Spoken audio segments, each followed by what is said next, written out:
They soon know that they will grow up, and the way Wendy knew was this. One day, when she was 2 years old, she was playing in a garden. So everyone is tearing up Alien Earth for some reason. And I'm wondering, what is it that's making people so angry? And yes, I can see where people are coming from. I still personally enjoy the show, but let's have some fun teasing it, going along for the journey, and also addressing some of the issues that are very obvious with it, because I'm no stranger to liking certain things that I know have blatant issues. Call me a sucker, because personally, I really like this character. He is my favorite. You cannot make me hate him. I also like her, a supporting side character that seems to be pushed into the back burner. I like Wendy too, but she's kind of drifting into the background for me as a likable character and becoming annoying. And I really like Arthur, and I think that this show was able to achieve a very well-written and poignant scene in episode 7. But we're gonna go through episode 6 first. The first thing we keep getting are all these allegories and references to Peter Pan. Meanwhile, this alien has been just brewing and simmering in the stove outside left in the dark, using his eye for the only reason it can be used, which is to watch things once he's inside a host. We now have a Xeno mommy and a Xeno baby, and all they're really doing is rinsing and repeating what we saw of David and the Xenomorphs when he began his journey of taming and training them. His creations, of course. They wouldn't see him as a threat because he has no organs that they find tasty. And one thing I can't appreciate is now we're seeing all the stages of development of the Xenomorph. Mommy? Just don't turn it into another freaking Jurassic World and we'll be good. Just like when you do that shit. Also, I like Kirsch's character, but I have no idea what his motivation is supposed to be. He seems to not like humans. He seems to not like augments. You don't really know what his motivation is, and that's what makes him mysterious. All you do know is he's there to just observe and stare at things. So you're worried about what? Her intellect? Her emotions? Snee told me that he can go 2 years without recharging. What other maintenance do they need, the hybrids? What? I'm saying one day she's going to graduate right from this place, and when she does, she's going to need someone to take care of her. That's like an onion asking, how do I take care of a star? Now, what I do wish is that they would have handled this specific dialogue exchange a little better, because I don't know any synths who harbor the intellect and the prowess of mental fortitude that they do, and they speak like someone who is essentially me or any other casual, mundane person. That's like an onion asking how to take care of a star. Like, I would have expected that he would have had a little bit more prose about that, but especially with how old he looks, he's supposed to be wise. And in any other case, he really is. We can't really blame him there. It's the writing. But I do understand it does come off sounding a little weird, to the point where you become unimmersed from the show for a split second because you forget that this is supposed to be a synth and not some random old guy from out of California. You think he's going to let you take her with you? No, maybe. To do what? Live? Be a family? Your sister has potential to invent faster than light travel and explore the stars for thousands of years. And you want her to be a family? Can someone please tell me why the synth is getting so triggered? I don't know. This is just for the show, but it comes off as if we're talking about something else. Your sister is so much better than you, and you want her just to settle down with you and be a family? Stupid man, how dare you? That's kind of how it comes off. This feels very out of character for this specific individual in the story, because before this point, he would sit back and watch, observe, and listen. And now it seems as though he dislikes the brother to such a degree that it would evoke him to be antagonistic in his replies, which does not make sense. I don't know where this is coming from. It's almost as though they set up the brothers specifically to be mocked and lectured and talked down to by the synth and everybody else around him. Why did this person not have any smoke for the scientists? It's possible that maybe they're above him in station, but then we see later that they're not. Even the guards answer to Kirsch. So then what would be the need for him being nice to all the other humans, but not to the brother, unless the brother is a direct threat to his relationship with Wendy, as he seems to be with the boy genius. The brother's like, okay, you got problems, dude. And the fact that Wendy is fucking with the xenomorph and essentially becoming Daenerys Targaryen, we now know there's foreshadowing for something about to happen. Either she's going to set this thing free, or it's going to break free to try and go with her or save her or something. Meanwhile, they wipe Nib's memories. They needed to, because bitch was crazy. Arthur is the only person who stands up for his laurels and says, I'm not going to do it. And the wife doesn't even stand by his side. Now, understandably, if you're being paid for a job, sure. But I would say, hey, you know what? Sure, why not? And then in the background, then you talk to your wife. He looks at her so disappointedly as if to say, what? It's probably because she knows she's going to be fired and she doesn't want to give up the kids. She still loves her husband, and she's shocked when this guy fires him. Like, what did you think was going to happen? Good. Then do it. You're fired. You can't be serious. Hold on. Absolutely. You disobeyed a direct order. You need me. No more, it seems. So pack your things. You can take the rest of the day to organize your transport. If you're still on the island at the end of the day, you'll be trespassing.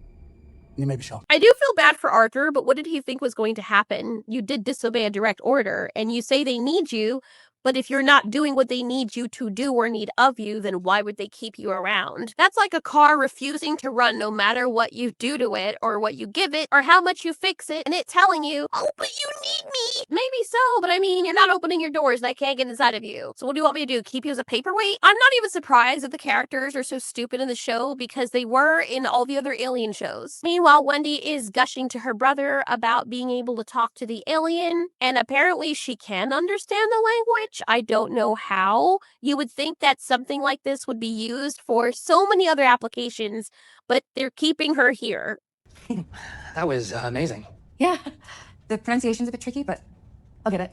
Will you now? What are we pronouncing? What exactly? Is there an alphabet in the Xeno language? And also, if Synths always had this ability, because I'm guessing, well, there's no guessing, we know that this takes place a long time ago. Why didn't any of the other Synths after this point in time figure out how to speak to the aliens? I mean, barring David. What is she using as a linguistic marker to determine what the words or frequencies mean when the xenomorph is communicating with her? I just feel like that was plotted the hell out of for convenience, and I wish that there would be a little bit more of a structural progression with how that's happening, and a better way to execute the dialogue rather than the pronunciation is a bit tricky, but I'll get it. Because of course you will. You're Wendy. Apparently, you can do so many things. You can touch your finger on screens, make them magically open doors and whatnot. And you learned all of that on your own, but still the application of such powers, which could have been used in so many other cases before, just completely went out the window.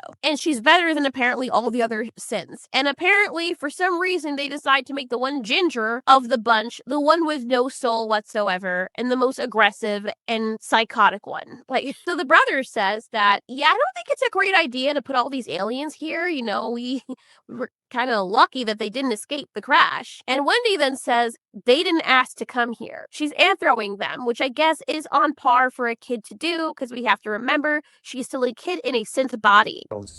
Millions of years old. Do you know how lucky we are they didn't escape in the crash? They didn't ask to come here. Don't do that. You get no thoughts and feelings. They're killers. So are we. This is a problem. This is a gigantic problem. They are killers. And I think it matters the nuance of the species. It is very different than looking at something like an eagle that kills other animals and then people wanting to eradicate it and you saying, well, we're killers too. And then looking at something like a mechanical dragon that exists on another planet that can bore holes in the earth and kill every single human it sees, and then equating them to the same thing. They are not the same thing. They can exist anywhere else. And we did bring them here. However, it doesn't mean they have to be kept alive if there's such a danger and cannot be contained. And my husband and I, well, he started watching Death Note a long time ago, but I was recently introduced to it, so we've been watching it and I love it. And she kind of feels like Kira. I'm just saying, it's giving me those same vibes, which they did kind of foreshadow at the beginning of the show. The girl here is going to be a problem. So her brother says, we have community. We have brains up here for higher thinking. They eat, sleep, maybe, which is a simplistic way, an overly simplistic way of looking at things. Bundy tells him they have hives, systems, and whole colonies. He says, yeah, and that's fine, except it tries to kill us every chance it gets. Not just when it's bothered, it just tries to kill us, period. And the sister thinks, well, my xenomorph's not like the other xenomorph. He's the good guy. See, maybe. That's it. Bees do that. Ants do that. They have hives, systems, whole colonies. It tried to kill us. Not this one. Do I think this one could be good? Mercy. This is a yes place, not a no place. What the hell is that supposed to mean? The boy genius said that no is the first step to nothing. Being nothing, achieving nothing. And here, we say yes. Well, that's not a very good sign, is it? Her brother tries to talk some sense into her, saying that she still has power over her body and her life. There's a meeting, and apparently, what the fuck? Okay. I mean, I guess he's asking for people to... What is... I'm a little confused, but whatever. Anyways, he talks to everybody and Miss Yulani, and dude who looks like a discount version of Smiley from the From series is the mediator. And what this meeting essentially is, disgusting, is him saying, your ship was carrying a lot of unfettered creatures and crashed it into Earth, right into all these other people that were innocent. You killed a lot of people, injuring thousands of people. Now I need to figure out why so many of my citizens are dead, while your ship crashed into one of my buildings. So before we can do anything else, we're going to need to make sure everything's safe. And we don't want you investigating the accident that you caused, because obviously you can make things up. And you're in direct violation of 50 intercorporate laws, dude. So she offers him a lot of money, and they come to an agreement that she does not like. He says, I'll take that money. I'll keep the ship for about a week or whatever the time period is. Meanwhile, Kumi will handle things. I do like the exchange between Kumi and this guy. Apparently, synths and augments don't like each other. A child or a body that isn't so sad. You know what I like most about killing synths? They don't feel pain, so nothing clouds their minds when I start chopping them up. See, I would imagine it's the pain that makes it satisfying, especially for cyborgs. That moment when you realize you're not a machine after all. When the first eyeball pops. I'll see you soon, Alteori. Kirsch is dangerous. Kumi is dangerous. Two dudes putting on their boxing gloves. Very interesting. The poor scientist lady takes away all of Nib's trauma so she can function, and there is some moral ethics with this. If you have the power to remove someone's pain, if it's debilitating for them and they're suffering, do you do it, even if it takes a piece of them, a piece of that experience? But you know that the person will be happier and more at peace for it. But then where does that stop? Regardless, the boy genius was okay with this. Fix it. That's all he wants, is fix it.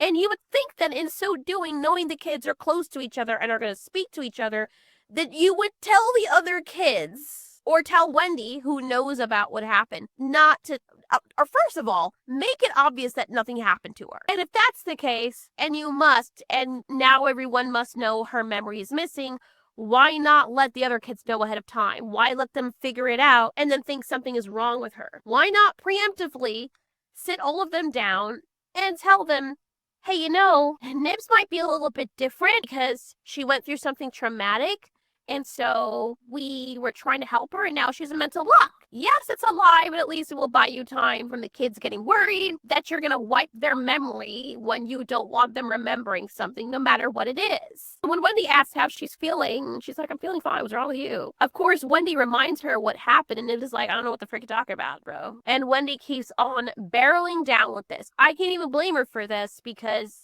that's what kids do. They all went through something they're going to want their friends to remember. I feel bad for Slightly, and I do still like his character a lot, but one of my other favorite characters is Smee, and I feel really bad for him because it's like he's the only kid still here that is innocent. I know I can't, I just need to... Just leave me alone! Hey! Are you okay? Fine. We're still friends, all right? Dude, please, I just need to take care of this stuff, all right? Man, everybody's so cranky here. It's not fun anymore. It's not everything's supposed to be fun. We're grown-ups now. Being grown up sucks. Slightly is realizing that, and he feels all alone with this, because what Kumi is asking him to do is nigh impossible. Yeah. Big time. Can we just, I don't know, Got all this stuff to do. you know? Hey, Smeek, No. listen. Look, let me just take care of this stuff, and I promise later on, we can tell the games you want. Really? Yeah.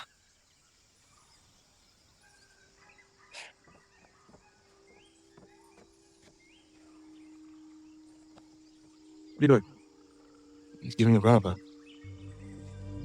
Man, get your hands off me. I'm kidding. think this is so sweet. Smee is like the sweetest character ever. And with everything going on, all I keep praying for is that, number one, nothing happens to him like what happened to Isaac. And number two, that he's able to maintain his innocence. But we all know, after growing up, there's a bit of that chips away every single year with every experience. And you can only try to hold on to it in those very tender moments, like when he realizes, oh, this is still my best friend who cares about me, even though he doesn't know what's going on. But eventually, poor Smee is going to get the shit end stick of that, and you're just hoping that doesn't happen. You just want to protect him. And all of them. Brother wants to get his sister off, and he's not being subtle at all. He is being so freaking obvious. And the thing is, beforehand, when Slightly was trying to get him to go and see something, he was being so obvious. And I don't understand. These kids are in synth bodies, but yet they're giving all these human tells. Maybe it's out of habit or something. But doesn't a lot of that and the fear have to do with adrenal glands, not just their mind? Now Slightly's back at square one. Meanwhile, Wendy is doing its stupid trilling now noise that she does. I'm getting so annoyed of it for some reason. Maybe it's the way her face looks when she does it, but where you're like, oh, that's interesting. Oh, crap. Now it looks just stupid. And we see the xenomorph is getting bigger, and it can indeed talk to her or listen to her or what have you.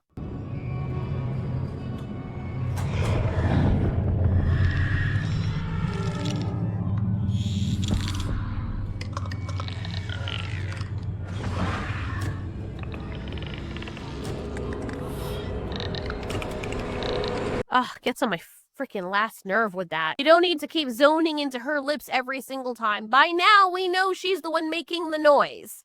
So stop. The other thing that's very curious about this whole thing is Kirsch is with the boy genius. He's away from his island. And somehow he only leaves the kids in charge, or no one in charge of the lab, basically, because regular humans can't go in there. So Kirsch asks Isaac to go in there. Said he had to fly to the mainland for a few hours. Why he would not have told them this ahead of time, I don't know. Maybe it slipped his robotic mind. He said the creatures need to be fed and watered, check the data from last night, and pick up the next experiment from the list. Of course, Isaac is happy about this. Kirsch tells him to take one of the others with him if one of the others is around, the more mature one. And he's like, no, she's not around. I'll go do it by myself. Well, I gotta go. Meanwhile, these guys are just having fun, and it's so sweet. Poor Smee. This is the only time I see the Kiwi girl, at least I think she's Kiwi, actually acting like a kid. So Isaac goes in, and Ocelot is watching him. And here's the other thing I don't know. Maybe it's because the animal has to keep eating and whatnot. But clearly, this thing is only a parasite of the mind, but it keeps the body alive. It still has to eat, poo, do all those other things. It's just that someone else is the one responsible for steering the ship. Isaac is happy, and he's doing all the right things, sort of. Kirsch must have the intelligence to know that this kid does not have a lot of experience. We see the sheep being fed, and we also see how the xenomorph sleeps. It's very interesting because when you played Alien Isolation and all those other games, that is indeed how they sleep, but actually getting to observe the xenomorph without anything to hide it behind, I think that's really interesting, and I like the direction the show took with this. We've never seen juvenile baby xenomorphs before. But anyway, this plant thing, I guess they're saving it for last because I've already watched the next episode, and we never really see what happens with it. This thing is watching a little too close. And judging from the way they set this up, we already know something bad's gonna happen. It's like, oh no, I broke the door off. And it's like, yes. Death. So now Isaac's like, well, I gotta feed these things. So, all I gotta do is make sure everything is secure and then go inside these things. And apparently I'm watching what he's feeding these things. And the first thing I thought was, oh no, is he feeding them rocks and metal and silicone? Is that not what he's made of? Oh my God. Is it possible that the one freaking enclosure that had its door broken is the one that harbors aliens that don't eat human or blood-based life forms, but freaking robotics? I mean, how on the nose can we get here?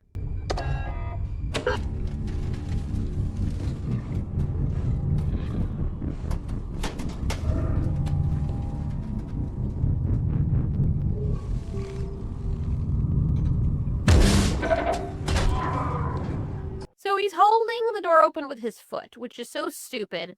And he gets frightened because, robotics can still get frightened because they're humans. And he's like, that wasn't nice, buddy. Why would you do that? And the sheep's like, well, now you're locked in there, bitch. And try to get out now.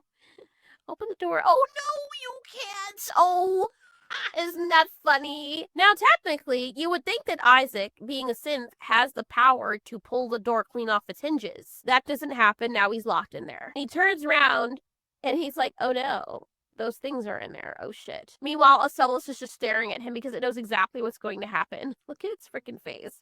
And the bugs start crawling out, and guess what? Remember, these things eat all the things that robots are made of. So, of course, it lands on his arm, and it's like, oh my god, thank you for the food. Isaac is terrified. Isaac, I know, in my country we call Isaac, but you call Isaac, which it has 2 A's. The English language is really weird. But anyways.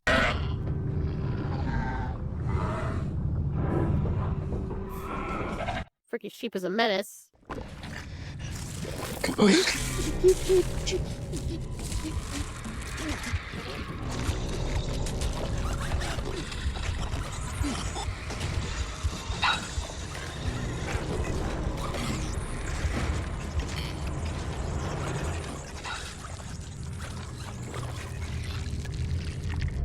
Died like Joffrey. As you can see, Ocellus is very pleased with himself, and the bug, I don't know if they were talking to each other just now, what the hell? And it's the way the Ocellus is just observing what they're doing. Nice and juicy milk. The boys on the island vary, of course, in numbers, according as they get killed and so on. When they seem to be growing up, which is against the rules, Peter thins them out.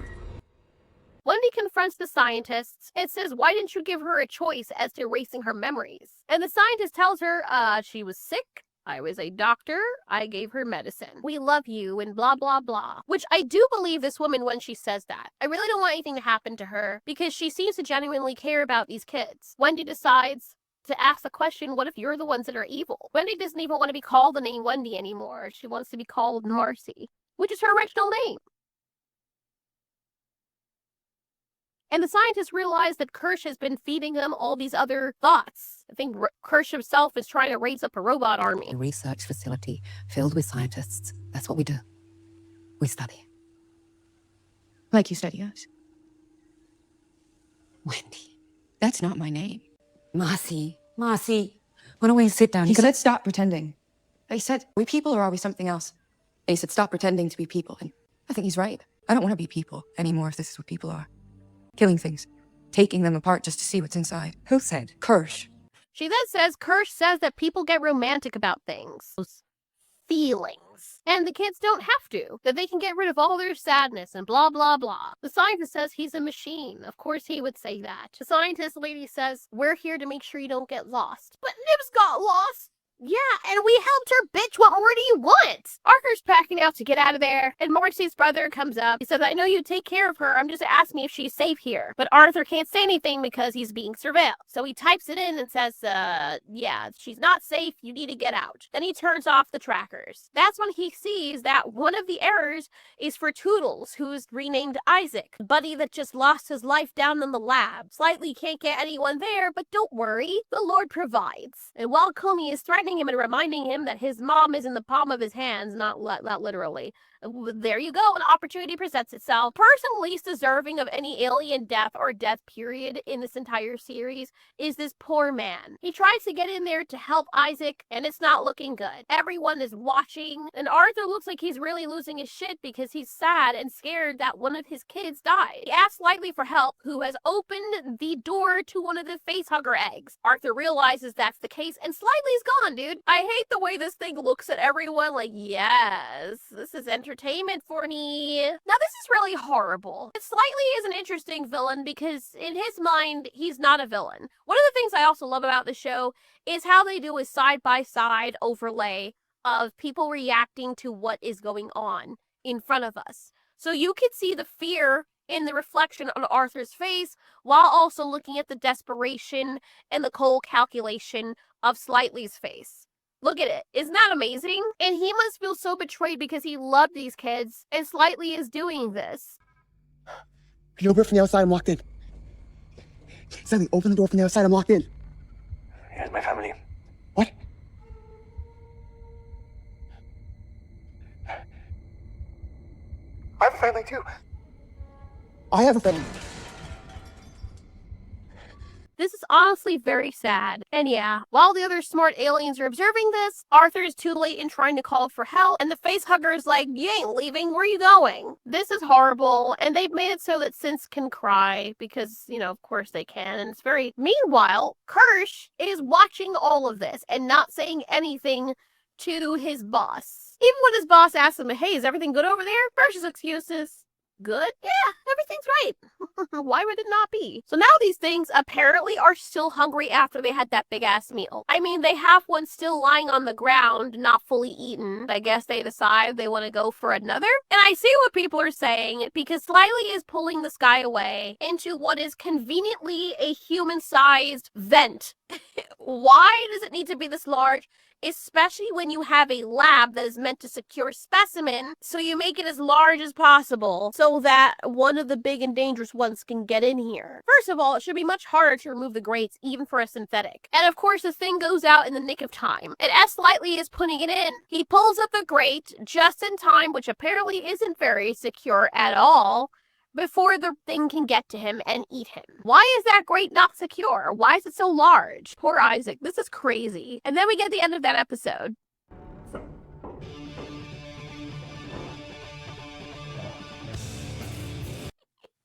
First of all, what in the eternal anime was even this ending? Oh my god, it's great. Now for episode 7. I do like how we get the recaps as the title card is being showed. And Slightly was able to, no problem, get poor Arthur in his room, keep him there. He tries feeding Arthur underneath the alien, and this guy is choking. This was very uncomfortable to watch.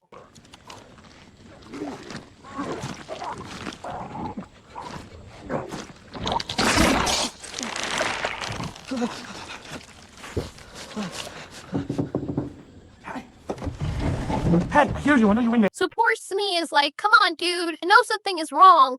And Smee's reaction to this whole thing is so sad. Because the first thing he asks is, why is he hiding? And he says, what did you do? And he's terrified. And I feel bad because Smee shouldn't have to deal with this. I mean, none of them should have to deal with it, but still. So Slightly's like, you can't tell anybody. You gotta help me, okay? Smee is terrified. And Slightly lets him know, look, that Morrow guy, he's gonna kill my mom. And you would have to do this too if it were you and your family. Reluctantly, Smee decides to help. And on one hand, you feel really bad for Smee because he shouldn't have to deal with this. And on the other hand, you're happy that Slightly's not alone, but this is horrible. I also don't know why they're struggling to carry this guy, because there are shots where it feels as though he should weigh a lot lighter than what he does, because they are synths, right? Also, now Kirsch and Boy Genius are back, and they don't seem the least bit worried that Isaac is dead. Maybe because Boy Genius thinks that he could just get him back. Kirsch says that organic matter must have been scarce in their world, these aliens, so they eat mostly minerals, which is why, hence, the puddle you see before you of what remains of Isaac. Then the dude is like, well, there goes 6 billion, as if he doesn't care about the kids. But why are we surprised? Then they're also surprised because they said that the Oculus is the one that orchestrated it. And this is the stupidest dialogue. Maybe not of the whole show, but of this entire episode. An accident. Isaac's death. You just say you need to watch the tape.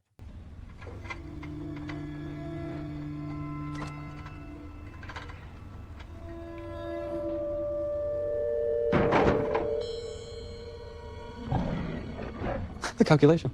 Knowing the consequences of his actions.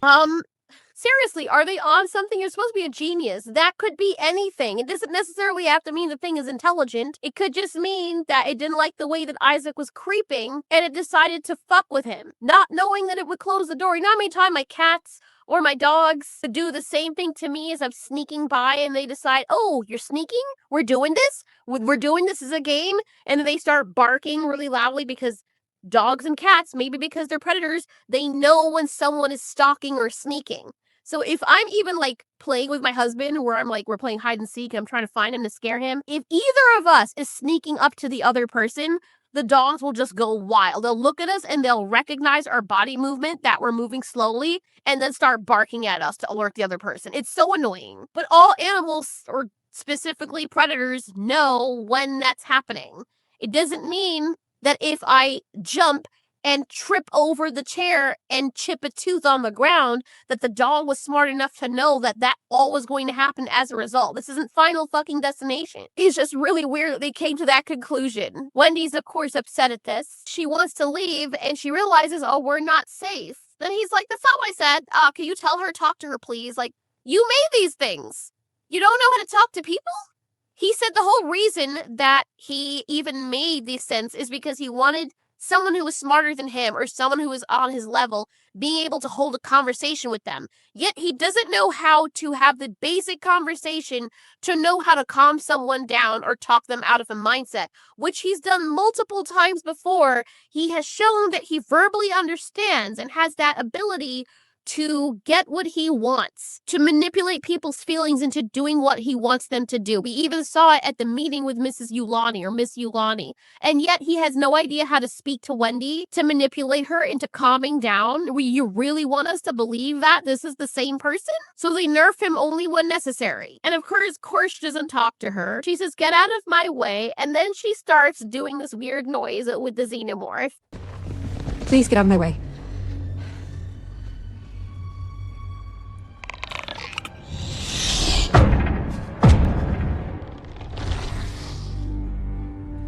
You can't just erase things. Oh shit, where are the others? We gotta get to them before her?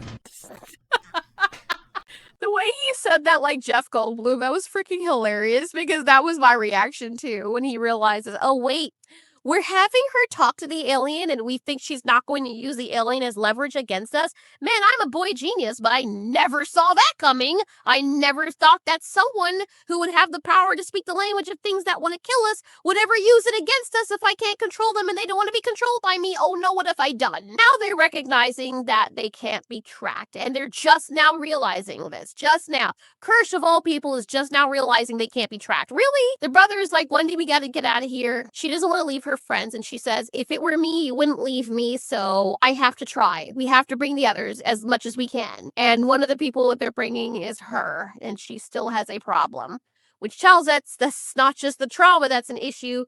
This girl has bipolar or schizophrenia or something else is going on before she went inside this alien body. No amount of erasing is going to make it go away. This girl, however, likes the boy genius and is grateful to him for what he did.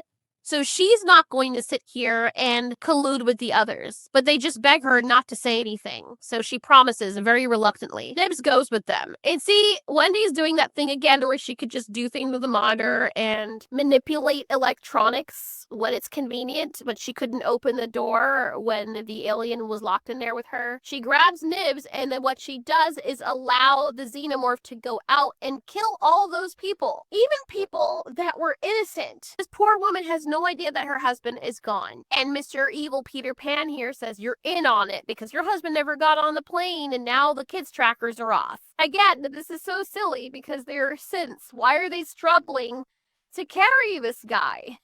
They should be lifting him up like he weighs nothing. They're freaking robots. They may have child minds, and I understand your mind has some level of staunch on what you're able to achieve, but when you physically have a body that's much stronger than it usually was, you should just lift things up. It's like taking up a bottle that you didn't realize had no liquid in it, and it just almost flying out of your hand because you're expecting it to be heavy, but you lift it according to how you would a heavy bottle that's loaded with liquid, and so it almost flies up over your head because like, oh shit, there's nothing in this. That's kind of what should be happening with these guys, but apparently Arthur weighs 6,000 pounds and they're struggling to carry him. Kirsch is like, what are you doing? They're like, nothing.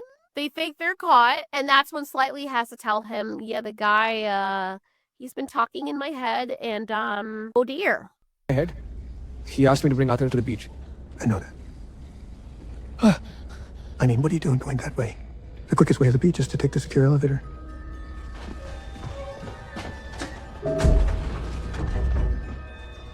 You're gonna be late.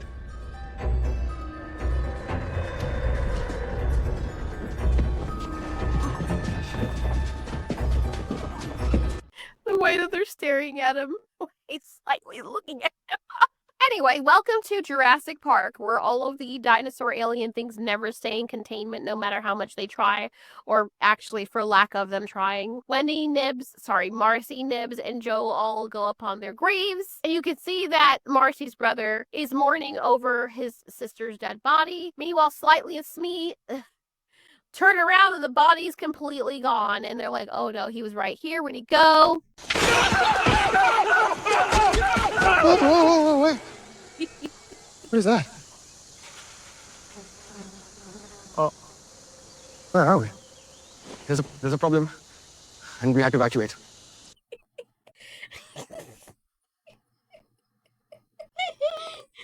I'm sorry,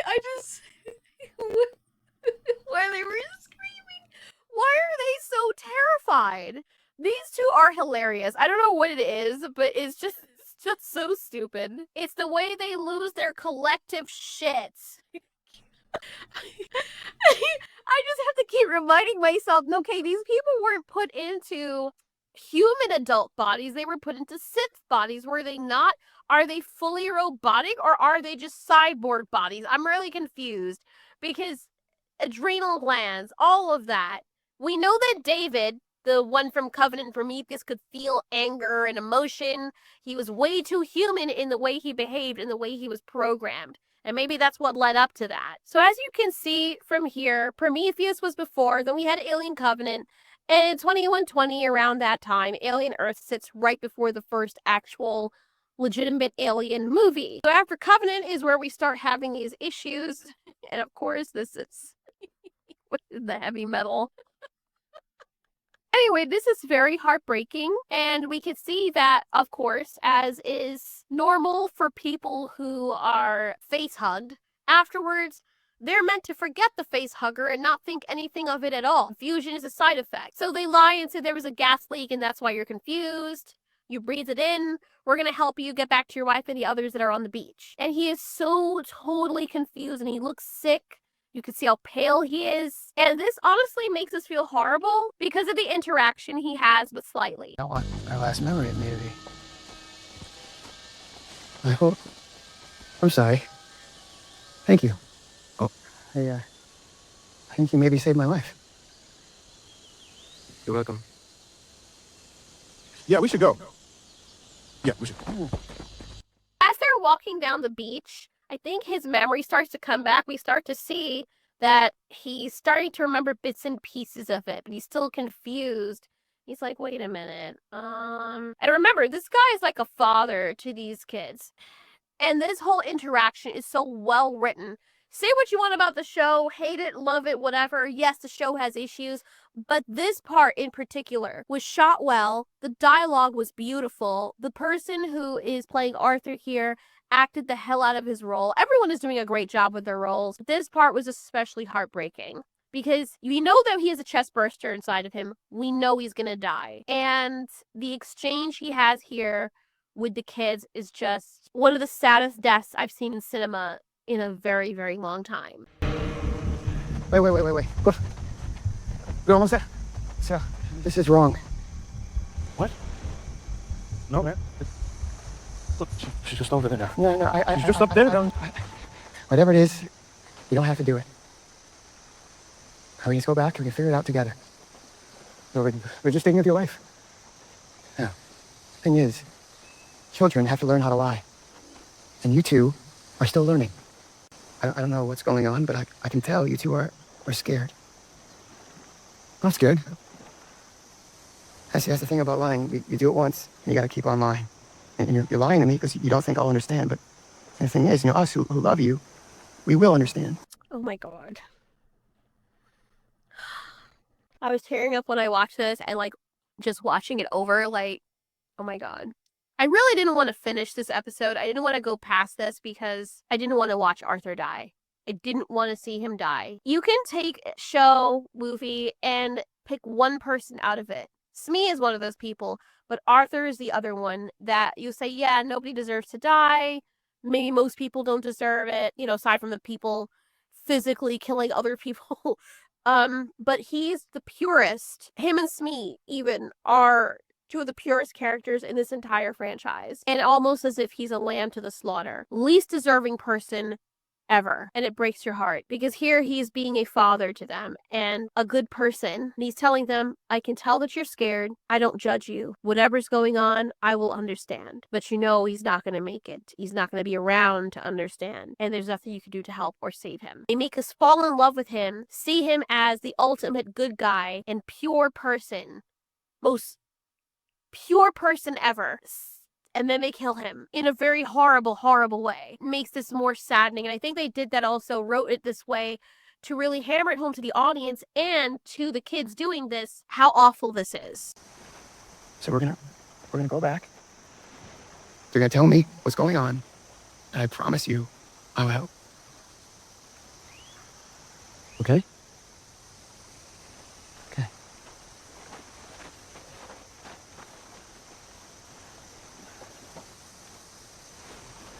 Ellie. Yeah. It's gonna be okay. No, bro. I can't even watch this over. I'm sorry I'm so quiet. It's just such a heavy moment. I don't even know the words to say. It was just heart-shattering. Heart-shattering. I'm speechless. I don't even know what to say. It's just... I gotta skip past this. But he dies horribly, and the chestburster leaves. Slightly is more concerned with finding it because he's worried about his mother. You can't even hate him for this because he's a kid and he's worried about his mom. And Arthur's already dead, but he can... Man, it's a really, really horrible ethical conundrum.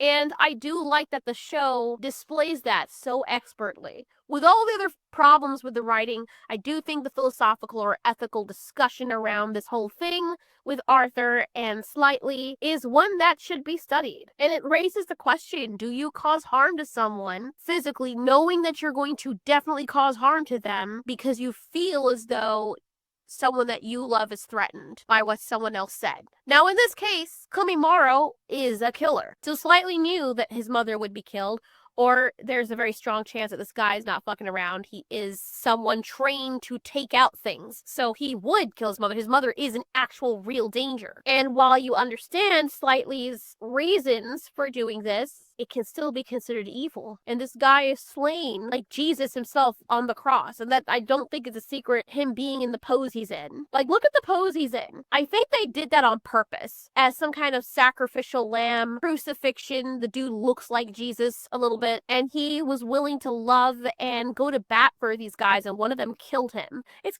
kind of messed up. It's kind of messed up.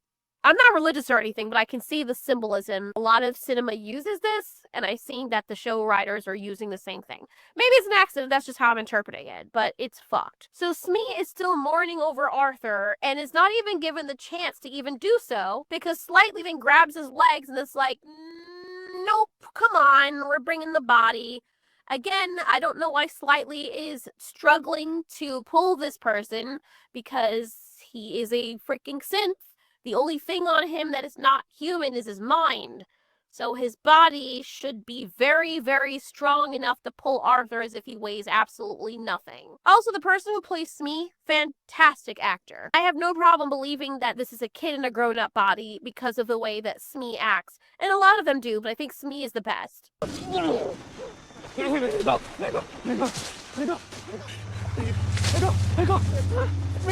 go! That's the monster wanted, it's me. He said he was gonna be okay. Daddy, what did you do? You lied to me. So Smee's understandably distraught because his only stipulation for helping Slightly was due to the understanding that Arthur was going to be fine, and he's not. Darling? What is it? Come here. Come here.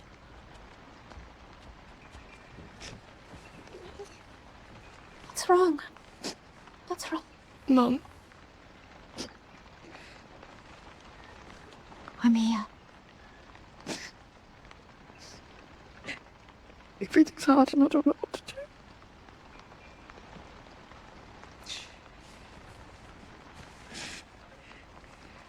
We'll be okay, darling. Oh, this This woman is so sweet. I guess she couldn't have kids of her own or something, she and her husband. So these are basically her kids. And I know it means the world to her to hear Curly calling her mom. And I know it means the world to Curly to have a mother. You can't help but like this lady as well. She is so sweet. She and her husband are the best of humanity in this show. And I really hope nothing happens to her. And on one hand, I hope that she's eventually going to have to undergo the revelation of her husband's unfortunate demise. My impending despondence comes from the fact that she's going to be ultimately broken when she realizes what happened to him and probably blame herself. I don't know how Smee and Slightly were able to build a raft so freaking fast. I mean, they are synths. And Slightly, he is not dealing with this very well. But the poor boy needs to save his mom. He's looking for those guys and they just come out of the freaking ocean like this is COD. What are they, freaking Marines? Well, maybe, but this is crazy. I love Morrow. He's my favorite character, so I can't even be upset. He doesn't even answer Slightly when Slightly asks if his mom's okay and what happened, and of course he's crying, and Morrow tells him, "Why are you crying? Stop it. You're acting like a child. I asked you to do something and you didn't do it. You know what grown-ups do? When they make mistakes, they own up to them." So they capture Smee, and I don't understand why they were so disrespectful to the point of just throwing poor Arthur's body into the water. Like, there was literally no need for that. They just threw him off for no reason. It's not like this is very deep water. Now, this scene is very interesting because now that they know the creature has some level of higher tier intelligence, they're testing it. The xenomorph exited the facility through a waste pipe. No sign of Wendy or the lost boys. This is not a good idea. You're being ridiculous. The more we move the specimens, the more spread out they are, the less we can guarantee containment. You saw the footage, okay? This thing orchestrated the incident with Toodles. And I want to talk to it. The boy genius is so stupid sometimes when it comes to certain things. His hubris is what's ultimately going to be the cause of his own demise. But it is important for him to find alien life forms and speak with them because he wants their knowledge. He essentially is Wayland in this case, trying to find the engineers to speak with them and ascertain as to his purpose or higher purpose in life. Talk to it. Hola. Konnichiwa? Guten Tag? Can you hear me?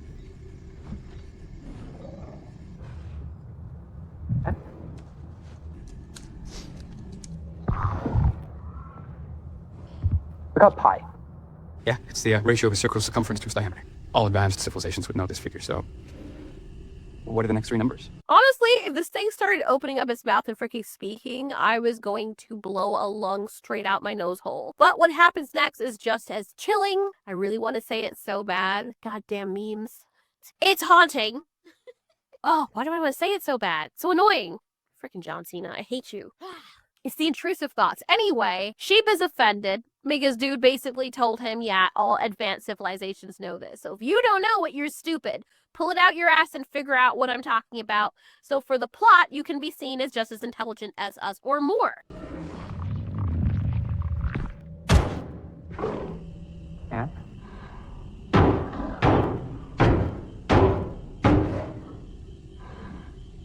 And the next number?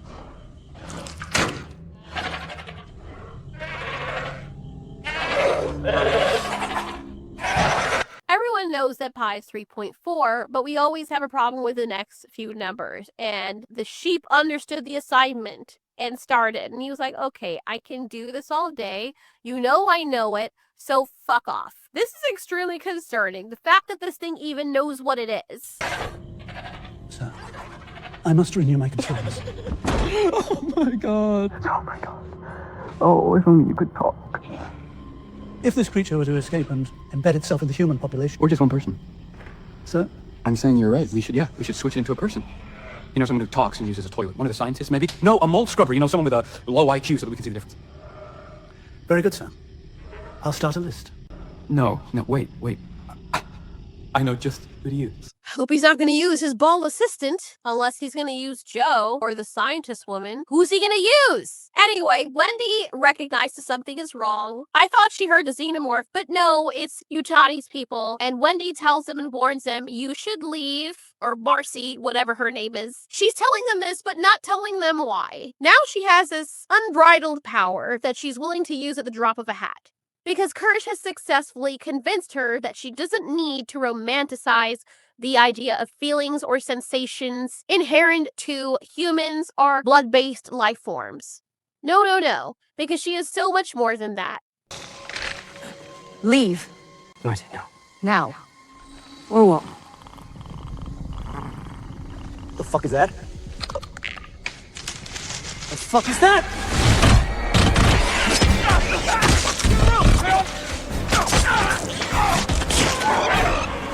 Look at the freaking Ginger.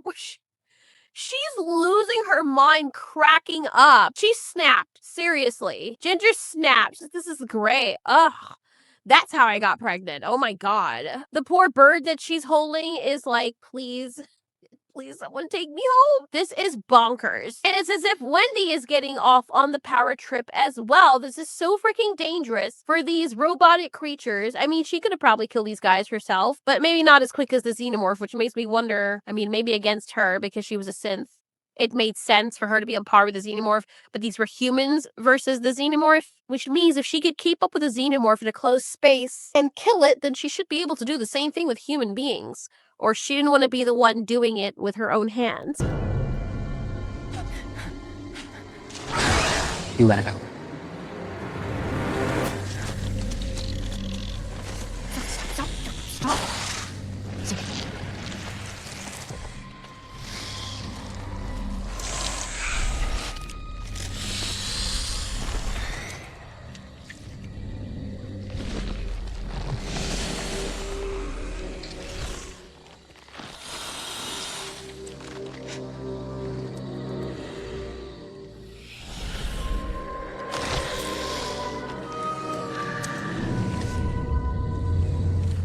Well, there you go, folks, because every single one of us girls when we were little, we'd always imagined having a big dragon or dragon monster that has the ability to defend us and the ones that we love. Who the hell is going to get in Wendy's way now? Not only is she a synth, now she has the power of something else on par with her that she can now use as a member of her hive. The thing with xenomorphs, if they stick to the lore, is when it suits their own purpose, they'll kill each other as well, as we've seen in the Alien Resurrection movie. They were like, look, we need to get out of here, and only one of us can get out of here. And the poor xenomorph was like, wait, what? Is it one of us gotta be the sacrificial lamb, bro? And the guy's like, no, please, wait, let's talk. Wait, let me tell you something. Let me tell you something. Wait.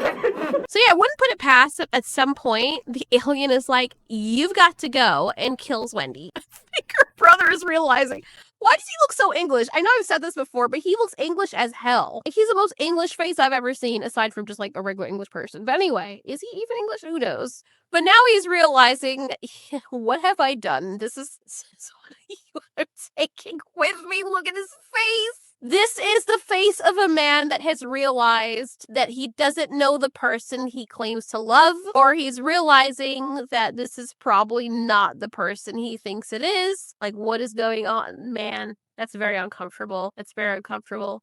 Reminds me of that horrible conversation that I heard and watched where a girl posted herself talking to her father, celebrating the death of someone, and the dad is like, what the hell is going on? Like, what?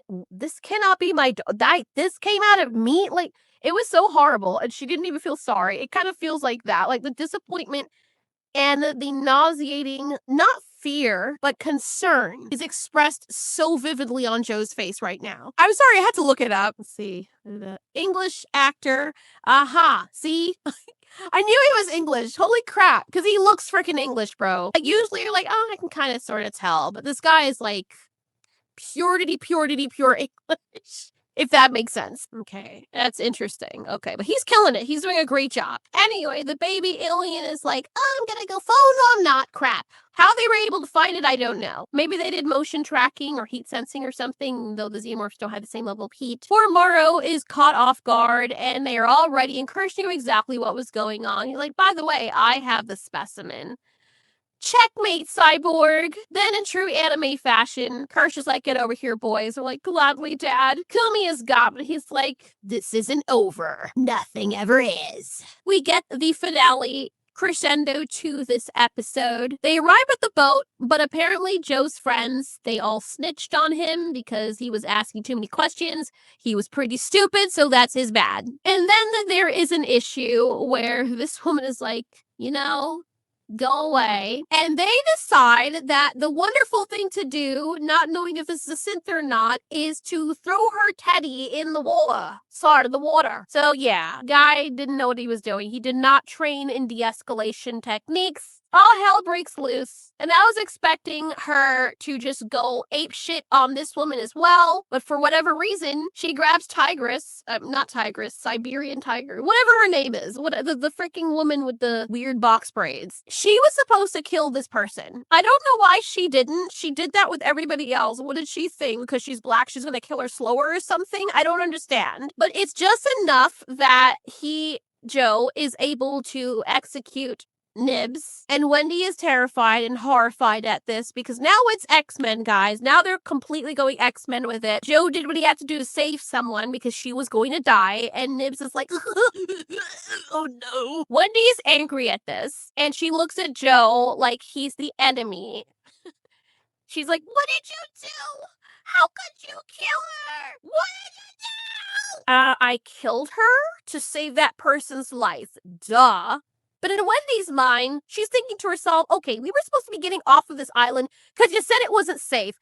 And you killed someone who you were supposed to keep safe so that you could save the people actively trying to kill us and keeping us from being safe, Joe. Pick a lane. And then the episode ends. And they're always choosing these strange rock songs I've never heard of, but they're actually pretty decent, sort of. What did you do?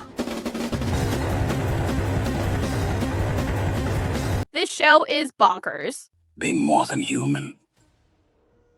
We're food to them. So you're food to them. So now we know, based on what we've seen, Wendy is a problema. Someone had a great theory about what happened and said Teophilus probably tries to latch on tomorrow, and it either can't take him over with it being cybernetic, or he removes it after losing his eye in the encounter. That's a really interesting theory. Yeah, I think Wendy's gonna have to die, or the synths are gonna form their own little coalition. So let's see where some people are coming from with their concerns of the show. People admit that there are many interesting ideas, but a lot of them are poorly executed. I can assume they're probably talking about the dialogue choices, or even just the basic choices made by the humans.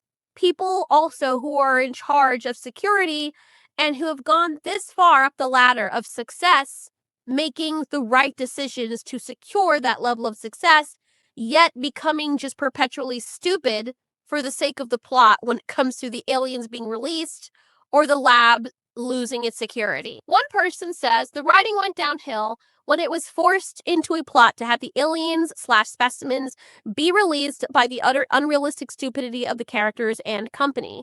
Also, the takes no shit from no man, red beads hairstyle Shaniqua? Red beads hairstyle Shaniqua. Soldier is the stereotype of forced diversity. Don't really know what that means. I do agree. I don't think those are the best box braids ever, but I don't really understand what that means. Anyways, none of these characters would ever be able to be soldiers in a world like that. It's the woke Looney Tunes cosplaying as soldiers. Not convincing or realistic at all. Okay, I will give it that the soldiers are pretty stupid, but they were in every other movie as well. I think except Aliens, the second one, the one with Newt, that they were kind of a little cartoony as well, but I think those were a lot more believable. But we do have females in the military as well. Can all of them be soldiers and handle the same level of combat style as the men can against other fully grown heavy men? Probably not. So I won't debate you there because I do think that is to be expected. But knowing how we have people in the military that are not just men and not just men of a single color, and then getting mad that the future has it doesn't seem fair at all. The person continues by saying, I actually enjoyed the build-up and the scenery and storytelling with the first episodes. Those were pretty good. But the utter stupidity of choices by the characters is so extremely unrealistic that it annoyed me now. It feels like a teenage trauma. Having children in synthetic bodies guard unknown dangerous alien species. Where's all the other personnel? Exactly. That is an issue. that I found was really stupid, because these are not just dangerous specimen. Let's just say Boy Cavalier is increasingly stupid for whatever reason. Maybe he has gradual dementia oncoming or what have you. Why would you risk specimen and hardware that is billions of dollars worth and extremely important that other people want to get their hands on? It makes no sense. If not for the security of the lab to prevent the creatures from escaping containment, you should at least understand that Yutani, the other girl, and the dude that wants the aliens is out there trying to find a way in, and it's possible that there's motivation for infiltration, especially given the fact that Boy Cavalier himself infiltrated Yutani's ship to get one of her guys. You would think there'd be increased security, which at some point in the show they did say there was, but you don't really see it reflected in the episode. So that is one of the things I would say that people do have a right to criticize because it's warranted. The person continues by saying, where are all the other safety measures and cameras? Whoopsie, we're just going to ignore all of that so we can move the plot towards a certain direction the easy way.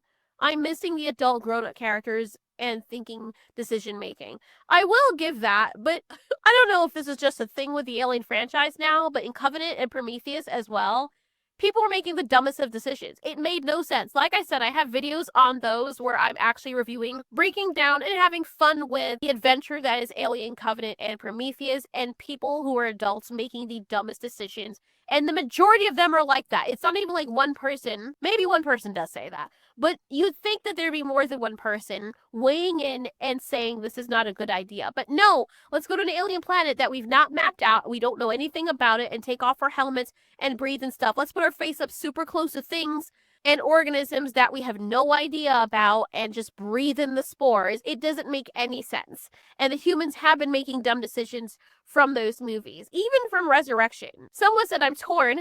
On one hand, they have some solid characters and actors, cool new monsters as well, yet what they do with it is all like WTF. It's Prometheus Covenant stupidity all over again. See?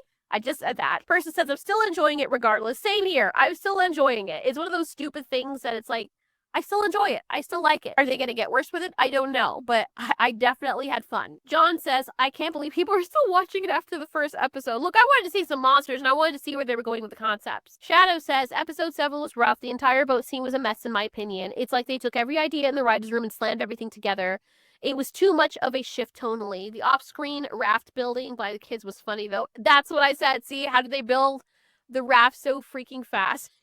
That they were late. That's the other thing I said. How were they able to build it if they were already late and Slightly was rushing pell-mell? Did they decide, oh, we're not that late, let's take about 20 minutes or 10 minutes to build a raft? But they'd have to cut it into the pieces and shave down, I don't even know. That was a well-made raft unless they found it. Either way, if it was conveniently stashed away somewhere and they found it, or they took time to make it, that was a very stupid, poor writing decision. Allah says, can women that are otherwise fairly pretty stop getting haircuts that look like when a toddler gets a hold of scissors and cuts their own hair, please? I'm actually starting to believe, someone else says, that the series was actually written by Critical Drinker, Nerderotics, and Disparu and company just to make fun of it. There's no other explanation. It's possible that the writers... Okay, I'm sorry. That was... He said it's impossible that the writers wrote certain things thinking they would be taken seriously. Sorry. Thinking that they would be taken seriously. Damn, that was rough. I had to stop 3 minutes into this episode. Not gonna waste any more time in the show. I'll watch Gary and Mahler's live reviews and stuff. Who the frick is Gary? Gary. Is that Nerderotic? I don't know. They're much more entertaining. Someone says, I wonder where you find such actors. It's a special combination of being unattractive, annoying, bad at acting, and look like a DEI group picture. Oh, God. Okay, look, I understand DEI is a thing, but not because every single movie or some movies have different color ethnicities, nationalities, whatever you have in there means it's DEI. Remember, I showed a lot of you who are new to this channel some of the really old movies when they were pretending that diversity only recently existed. And I went back and found all of these other gem of classics, these films that had diversity in them. The Star Trek shows like Enterprise and The Next Generation included, filled with diversity.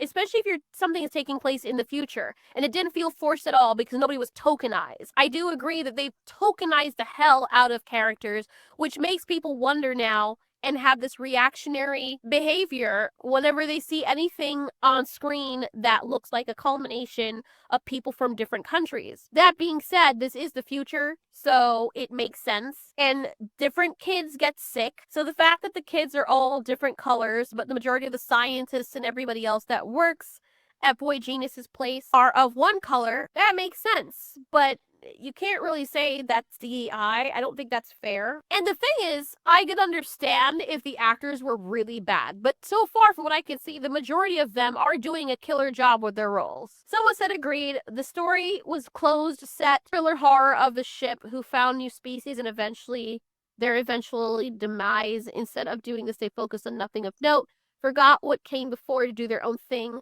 The eye is the best thing in it, but they want the kids to be. I can see where that person is coming from.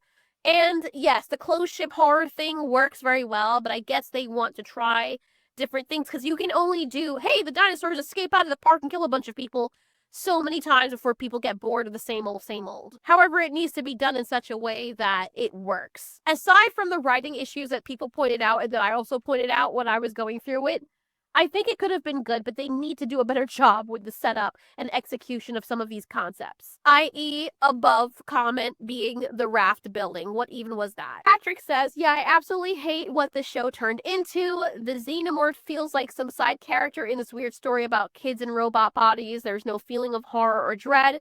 I feel like every episode, I'm like, okay, maybe next episode will get really good and it doesn't. We did have that in the ship, but you're right. I don't know if they're saving it all for the finale. Maybe the xenomorph will target one of these people. I think why they don't feel scary anymore is because the main characters aren't necessarily targeted. I think they did a good job with what happened with Isaac because it made us realize these things can kill the robot kids. And I don't know if they're foreshadowing how they're going to end up killing them using these creatures. But yes, it is important that the monsters be as much at the forefront of this franchise as the synthetic kids are. It says, with huge potential, the eye alien is interesting. An open war, humans versus aliens will be awesome, and later predators come to finish the job. But no, we have this shit. Now, what would have been interesting, even if they hadn't done away with the whole synthetic thing, what would have been interesting was if they left out the kids altogether and had the same exact plot, which was these aliens crash down the ship. We have the Yutani woman going at it with Boy Genius, and now the aliens are loose on the island where there are other people, or loose in the cities, or whatever the case is. So we get real humans having to deal with this. Because here's the other thing. If the synthetics can kill humans very easily and it's harder for them to die, it's much harder to provide stakes for them feeling as though they're in danger. Why would they need the xenomorphs to do things for them? So I will give them that. Anyway, we're going to stick through it to the end and see how they conclude it. Out of curiosity, how many of you absolutely hate this? How many of you think it's a masterpiece? Do you think it's a good idea? Great idea? Do you think it's a great idea poorly executed? Did you start off hating it and now you like it? Or did you start off liking it and now you hate it? Let's hear what everyone has to say because I'm genuinely curious.